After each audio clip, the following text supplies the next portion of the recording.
બધા મિત્રોને નમસ્કાર।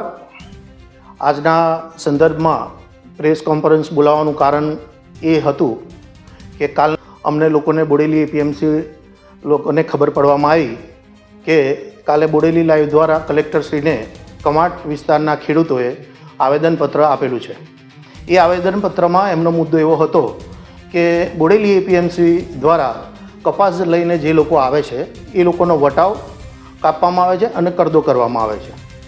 ત્યારે મારે એવું કહેવું છે કે આજથી 15 દિવસ પહેલાં જે લોકોએ કાલે કલેક્ટરશ્રીને આવેદનપત્ર આપ્યું છે એ લોકો દ્વારા અમે 15 દિવસ પહેલાં એ લોકોની રજૂઆત અમને કરવામાં આવી હતી।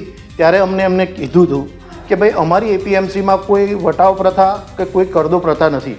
ગુજરાત સરકારની ગાઈડલાઇન પ્રમાણે જ્યારે સિઝન શરૂ થવાની હતી એ પહેલાં અમે બોર્ડ ઓફ ડિરેક્ટરોની મિટિંગ બોલાવી, તમામ વેપારીઓ, જીનર્સો બધાને બોલાવીને આ મિટિંગ કરેલી હતી। ત્યાર પછી અત્યાર સુધી અમારી જોડે એક પણ જણની કોઈ પણ ખેડૂતની એવી ફરિયાદ આવી નથી કે અમારી બોડેલી એપીએમસી દ્વારા જીનર્સોએ જે લાયસન્સ હોલ્ડરો છે એ લોકોએ કોઈ કરદો કર્યો હોય કે કોઈ વટાવ કાપ્યો હોય। આ જે ખેડૂતોએ કાલે જે વાત કરી છે એ વાતનું કોઈ તથ્ય છે નહીં। એ વાતનું અમે ખંડન કરીએ છીએ અને હજુ પણ જ્યારે એ લોકો આવ્યા હતા ત્યારે અમે લોકોએ એમને સામેથી કીધું હતું કે તમે જ્યારે પણ અમારા યાર્ડમાં કપાસ લઈને આવો અને કોઈ પણ જગ્યાએ આવો કરદો થતો હોય, વટાવ કપાતો હોય તો તમે અમને લેખિતમાં જાણ કરો।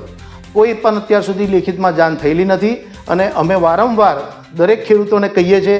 અમે દરેક જીન આગળ, દરેક અમારી એપીએમસી આગળ ગુજરાત સરકારે જે નિયમ પરિપત્ર બહાર પાડેલો છે ખેડૂતો માટેનો એ તમામ પરિપત્રો અમે જાહેરમાં મૂકેલા છે અને અત્યાર સુધી એવી કોઈ પણ ફરિયાદ અમારા સુધી આવી નથી। આ એક રાજકીય સ્ટન્ટ અમારી ગણતરીએ લાગે છે। જેને પણ કંઈ તકલીફ હોય અને એવા પુરાવા હોય તો અમારી જોડે લઈને આવો, અમે એનો ન્યાયિક જવાબ આપીશું અને 100% અમે જવાબ આપવા બંધાયેલા છે। પણ મારે બે હાથ જોડીને બધા ખેડૂતોને અપીલ કરવી છે કે તમે લોકો ડાયરેક્ટ આ રીતે આક્ષેપો ના કરો। અમારી એપીએમસીમાં આવો, અમારા યાર્ડમાં આવો। સરકારશ્રીના નિયમ પ્રમાણે અમારા યાર્ડમાં આવતો કપાસ જે ખેડૂત લઈને આવે છે એને થતો અન્યાય એની સામે અમે લડવા માટે તૈયાર છે। એનું લાયસન્સ પણ રદ કરવા માટે અમે બંધાયેલા છે। પણ જો તમે ડાયરેક્ટ જીનર્સ જોડે કે દલાલ જોડે જશો અને તમે એની પાસે ઓછા ભાવમાં કપાસ આપશો એ જવાબદારી તમારી પોતાની રહેશે, એ અમારી જવાબદારી રહેતી નથી। એટલે વારંવાર કહીએ છીએ કે તમે જીનર્સ અમારા કમ્પાઉન્ડમાં આવી અમારી ત્યાં હરાજીનો લાભ લો અને તમને ન્યાય મળે એના માટે અમે બંધાયેલા છે। અમારું બોર્ડ આ બાબતે સતત ચિંતિત છે અને અમે લોકો એના માટે અગ્રેસિવ છે। બીજી, ગુજરાત સરકાર, કેન્દ્ર સરકાર દ્વારા જે સીસીઆઈના ટેકાના ભાવ જે નક્કી કરેલા છે એ પ્રમાણે પણ તમે કપાસ લઈને આવો। એના નિયમો છે કે કેટલું મોઇસ્ચરાઇઝ હોય તો એનો ભાવ શું છે એ પણ તમે જાણો। અમે બોર્ડ મારેલું છે જેથી કરીને સીસીઆઈની બી ખરીદી ફૂલ જોશમાં ચાલુ છે।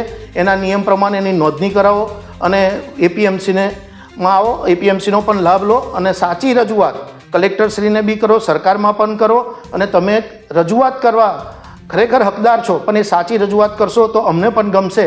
પણ ખોટા કોઈ રાજકીય હાથો બનીને આગળ કામ ના કરો એવી બધાને અપીલ કરું છું। જય હિન્દ, જય Bharat. Yashpalsinh Thakor, Bodeli APMC vice chairman. આજરોજ તારીખ 30/12/2025ના રોજ અમે બોડેલી બજાર સમિતિમાં આવ્યા છે।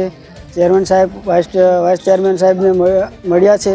અમને ચેરમેન સાહેબે આજ એક આશ્વાસન આપ્યું છે કે તમારી વટાવ પ્રથા એ બંધ આજથી બધે વેપારીઓ જોડે અમે ચર્ચા કરી છે અને બંધ કરવામાં આવી છે એવું અમને આશ્વાસન મળ્યું છે અને અમે એનાથી સંતોષ છીએ। એટલે રાઠવા ગુલાબસિંહભાઈ મનસિંહભાઈ, ગામ સિહાદા, કવાંટ।